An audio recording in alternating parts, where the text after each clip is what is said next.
He was never supposed to fall for me. I kept repeating that to myself like it would keep things simple, like it would keep me safe from whatever this was turning into. I was just there to help him get through something ugly, something that had already broken him before I ever stepped in. When I first saw him after the breakup, he didn't look like the same person people used to talk about. There was no energy in him, no sharpness, no sense of direction. He sat there staring at nothing most of the time, like he was replaying something in his head that he couldn't turn off. Everyone else noticed it too, but no one really knew what to say to him anymore. After a while, people stopped trying. I didn't. At first, it was nothing serious. Just a message to check if he was okay. He took hours to reply, and when he did, it was short, distant, like he didn't want to be pulled into a conversation. But I didn't push. I kept it light, simple, just enough to remind him that someone was there without making it feel like pressure. A few days later, he replied faster. Then he started asking small things back. It wasn't much, but it was something. That's how it began, quietly, almost invisibly. He told me about her eventually. Not all at once. It came in pieces, like he was testing how much he could say without breaking completely. He told me how long they were together, how serious it was, how he thought she was the one. The way he talked about her made it obvious he hadn't let go, not even close. It wasn't just heartbreak. It was confusion, regret, and something deeper, like he didn't understand how everything could end so suddenly. Some nights, he couldn't sleep. That's when the messages would come. Long paragraphs about memories he couldn't forget, things he wished he had done differently, questions he knew no one could answer. I didn't try to fix anything. I just listened. Sometimes that's all people need, and I think that's why he kept coming back to me. It became a routine before I even realized it. He would text me first thing in the morning, even if it was just a hey. At night, he wouldn't sleep without talking to me for a while. In between, there were random messages, things that reminded him of something, or nothing at all. It didn't feel forced. It felt natural, like we had always been talking like this. Slowly, he started changing. Not completely, but enough to notice. He laughed a little more. His replies weren't as heavy. He didn't mention her in every conversation anymore. There were moments where he sounded like himself again, and I knew I had something to do with that. That's when it started getting complicated. I told myself I was just being a good friend. That anyone in my position would have done the same thing. But deep down, I knew it wasn't that simple anymore. I started noticing things I hadn't before. The way I waited for his messages. The way my mood shifted depending on how he sounded. The way I remembered little details about him without even trying. He started depending on me more too. If something went wrong in his day, I was the first person he told. If something made him smile, he shared it with me. It wasn't just about his pain anymore. I had become part of his normal. One night, he said something that stayed with me longer than it should have. He told me he didn't know what he would have done without me these past few weeks. It was simple, but the way he said it made it feel heavier. Real. I didn't know how to respond to that. Part of me felt warm, like I mattered in a way I hadn't expected. Another part of me felt uneasy, like I was stepping into something I shouldn't. I ignored the second part. Instead, I kept showing up. I stayed available, always ready to listen, always ready to reply. I told myself it was because he needed someone, but the truth was, I had started needing it too. There were moments where the conversations got quieter, where neither of us said much, but neither of us left either. Just being there felt enough. Those were the moments that confused me the most. It didn't feel like helping anymore. It felt like something else, something I didn't want to name yet. I started catching myself wondering things I shouldn't have been wondering. What if I had known him before her? What if things were different? What if this wasn't just temporary? Every time those thoughts came up, I pushed them away. They didn't make sense. He was still healing. I was just part of that process. That's all this was supposed to be, but the lines didn't feel as clear anymore. He wasn't just talking to me because he was hurting. And I wasn't just listening because I felt bad for him. Somewhere between those late-night conversations and quiet pauses, something had shifted. I just didn't know exactly when it happened.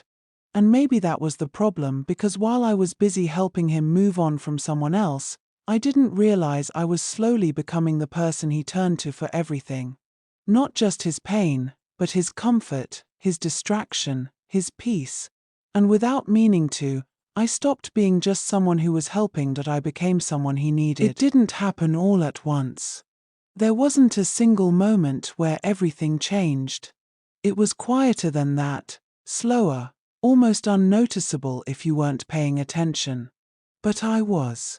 And I could feel it shifting every day. He stopped sounding like someone who was trying to survive a breakup.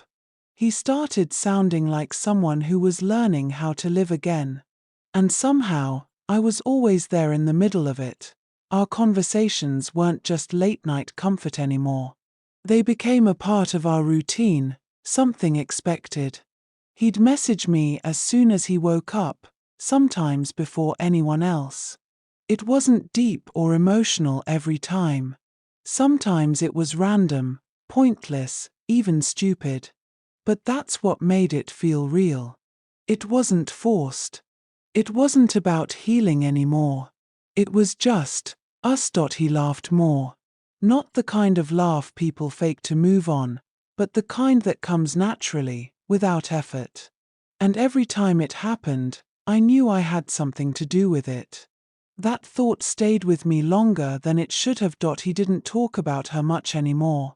When he did, it felt distant, like he was describing something that didn't belong to him the same way it used to. There was no intensity left in it. No attachment in his voice. At least, that's what I told myself. Instead, he talked about his day. About small things that didn't matter to anyone else but somehow mattered to me. Things he noticed, things he thought about, things that reminded him of something funny. And every time, he chose to tell me first. That's when I realized something I couldn't ignore. I had become the first person he thought of. It should have felt normal. Friends do that, right? They share things, they talk, they stay connected. But this didn't feel like just friendship anymore. There was something else underneath it, something unspoken but obvious. One night, he said it without even realizing how much it would affect me. He told me, "I don't think I'd be okay right now if you weren't here." I didn't respond immediately. I just stared at the message, reading it over and over like it would mean something different the next time. It didn't. It meant exactly what it sounded like, and it changed everything. I felt it in the way my chest tightened, in the way my thoughts started moving faster than they should have. It wasn't just about him needing someone anymore. It felt like he needed me. That kind of feeling is dangerous. It makes you forget where the line is. It makes you stop asking questions you probably should be asking. I told myself it still wasn't wrong. He was single. He wasn't with her anymore. Whatever this was, it wasn't hurting anyone. That's what I kept repeating every time the doubt tried to creep in. But deep down, I knew this wasn't as simple as I wanted it to be. There were moments where everything slowed down, where the conversations got softer, more personal. He'd tell me things he didn't tell anyone else. Not just about his past, but about himself. His fears, his insecurities, the things he usually kept hidden. And I listened. Not because I had to, but because I wanted to. Sometimes there would be silence between us, but it never felt empty. It felt full, like there was something sitting there that neither of us was ready to say out loud. Those were the moments that stayed with me the most. I started noticing the way he said my name. The way his tone changed when it was just us talking. The way he stayed a little longer in conversations even when there was nothing left to say. It wasn't obvious enough to call it something real, but it wasn't nothing either. There was one night where it almost crossed the line completely. We were talking like usual, nothing special at first. Then the conversation slowed down. The kind of quiet that feels heavier than words. He said something about how things felt different with me. Not better or worse, just different. I asked him what he meant, but he didn't answer right away. When he finally did, it was vague, like he didn't trust himself to say too much, but I understood anyway. I felt it too. For a second, I thought he was going to say something more. Something clear. Something that would force both of us to admit what was happening. But he didn't. And I didn't push him to. Maybe I was scared of what that would mean. Instead, we stayed in that space where nothing was defined but everything was felt. It was easier that way. No labels, no expectations, no responsibility for what this could turn into. I convinced myself that it was fine. That we were just close. That not everything needed a name, but the truth was, I had already crossed a line in my head. I started thinking about him differently. Not just as someone I cared about, but as someone I wanted. Not in a loud or obvious way, but in the quiet moments where my mind wandered without permission. I wondered what it would be like if things were different. If I had met him before everything fell apart. If I wasn't just the person who helped him pick up the pieces. Those thoughts didn't feel wrong at the time. They felt natural, like a continuation of everything we had already built. That's how I justified it, but there was something I couldn't ignore, no matter how much I tried to keep things simple. This didn't start as something real.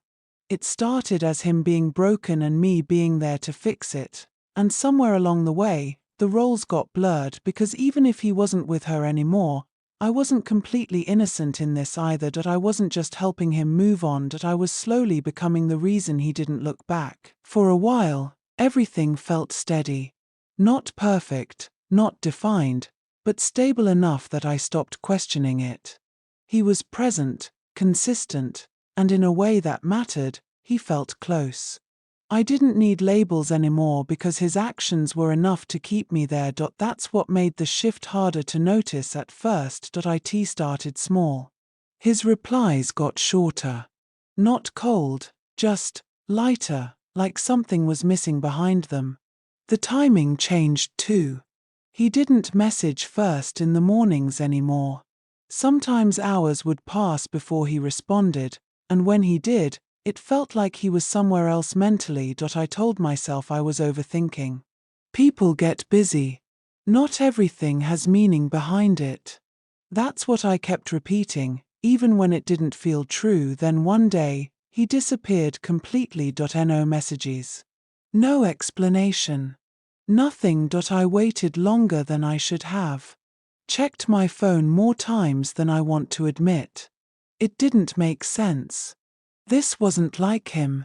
Not after everything we had built, not after how constant he had been. When he finally replied, it was late.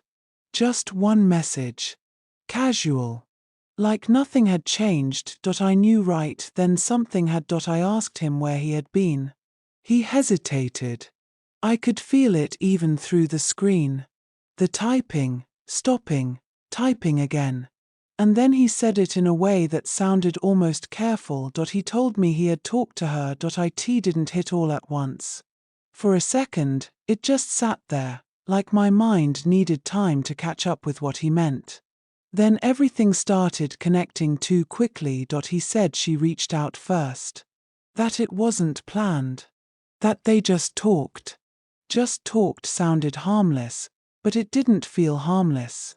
Not after everything. I asked him why he didn't tell me earlier. He didn't really answer that. He just said he didn't think it was a big deal, but it was. I could feel the difference immediately. Not just in that moment, but in everything that followed. His attention shifted. Not completely, but enough to notice. The space between his messages grew.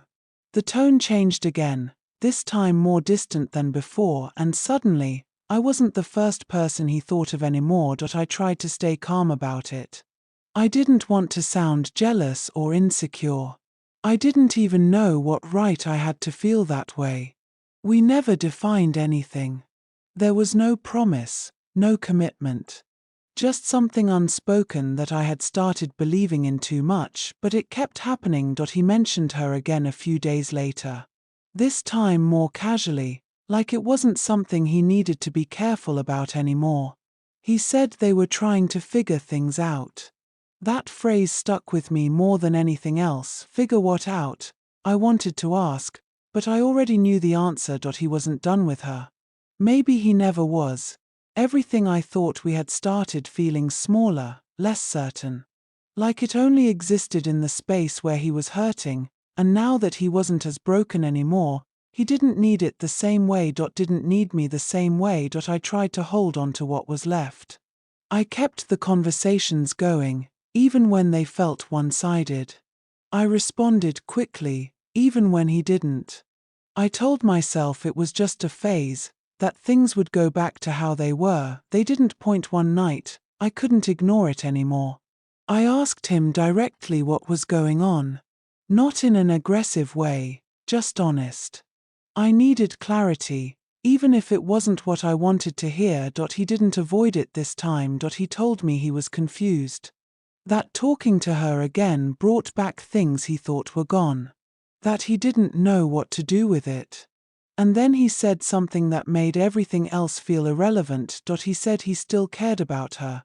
Not in the past tense. Not as a memory. Present. I felt something drop inside me when I read that. Not dramatic, not loud. Just quiet and heavy, like something settling into place that I couldn't change. I asked him what that meant for us. There was a long pause before he answered. Longer than any pause we had ever had before. And when he finally did, it wasn't clear. It wasn't reassuring. It was the kind of answer that gives you nothing to hold on to. He said he didn't know what us was. That hurt more than anything else he could have said, because I knew what it was. Maybe not officially, maybe not out loud, but I knew what it felt like. And hearing him reduce it to something undefined made me realize how differently we had been seeing the same thing. I wasn't confused. I was just wrong. Everything started making sense in a way I didn't want it to. The late replies. The distance. The shift in tone. It wasn't random. It wasn't temporary. It was him pulling away, slowly, carefully, like he didn't want to admit it even to himself. I wasn't losing him suddenly. I had already lost him. I just didn't notice when it started. The hardest part wasn't that he was going back to her. It was realizing what I had been to him the entire time. Not something real, not something lasting. Just a space he stayed in while he was trying to fix what she broke. I wasn't the person he chose. I was the person he used to forget her. And now that he didn't need to forget anymore, I didn't fit into his world the same way. I asked him one last question. Even though I wasn't sure I wanted the answer. I asked him if any of it was real. He replied quickly this time. Said it was. Said I mattered. Said he didn't regret any of it, but his words didn't match what he was doing, and that's when I understood something I should have seen from the beginning. You can matter to someone and still not be enough for them to stay. I spent so much time helping him heal that I didn't realize I was slowly breaking in the process. And in the end, I had nothing to show for it except the same kind of pain he started with. The only difference was, he had somewhere to go back to. I didn't. After that conversation, I told myself it meant nothing. It was just a friendly exchange between two people who happened to cross paths. I had lived long enough to know how easily the mind can turn simple kindness into something more complicated. So I made a quiet promise to myself not to read too much into it, but the truth was that something had already shifted inside me. The next time I saw him, he greeted me with the same easy smile. It wasn't forced or overly familiar. It felt natural, as if continuing a conversation we had simply paused the day before. We spoke briefly at first, the way acquaintances do. A few polite questions, a few simple answers. Yet even those short exchanges carried a strange warmth I hadn't felt in a long time. Days passed, and our conversations slowly became longer. It never seemed planned. We would start with something ordinary, a small observation about the day, a casual comment about work or life. But somehow those conversations kept stretching further than expected. He had a way of asking questions that invited real answers rather than polite ones. That he asked about the places I had lived, the kind of work I used to do, the things I enjoyed before life became so routine. At first I responded carefully, giving short explanations without too much detail. But he listened in a way that made it easy to continue speaking. That I realized something strange after a while. No one had asked me these kinds of questions in years. Most of the people around me already assumed they knew my life story. Conversations with them rarely moved beyond familiar subjects. But with him, every topic seemed fresh. Even then I reminded myself how unusual the situation was. He was 27 years old, nearly 3 decades younger than me. The difference between our ages was impossible to ignore. If anything, that fact should have made our conversations awkward or uncomfortable. Instead, it had the opposite effect. The age gap seemed to remove certain expectations.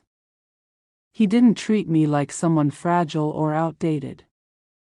He spoke to me as if my experiences were valuable, as if the years I had lived actually meant something. Still, I kept my distance emotionally. At least that's what I tried to do. One evening our conversation drifted into more personal territory.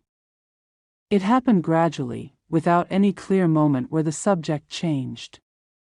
We were discussing life in general, the strange ways people grow older and realize their expectations didn't always match reality. That he asked if I was happy. The question caught me off guard because it was so simple.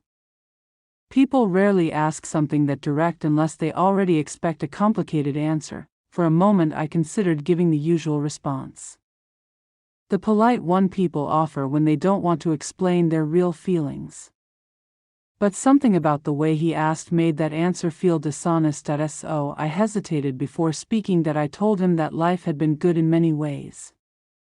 I had a long marriage, children who had grown into independent adults, and a life that most people would consider stable.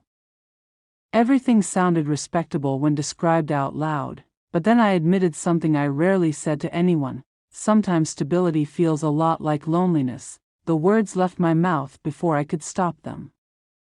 I immediately felt embarrassed, as if I had revealed something too personal to someone who barely knew me.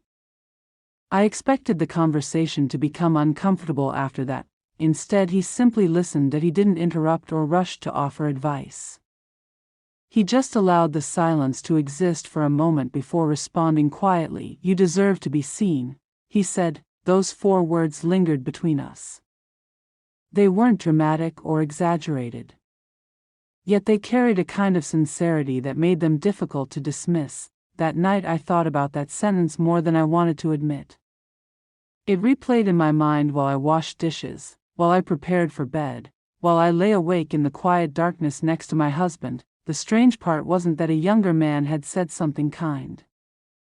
The strange part was how deeply those words affected me. Over the following weeks our interactions continued. I noticed myself looking forward to those moments more than I should have. They broke the predictable rhythm of my days.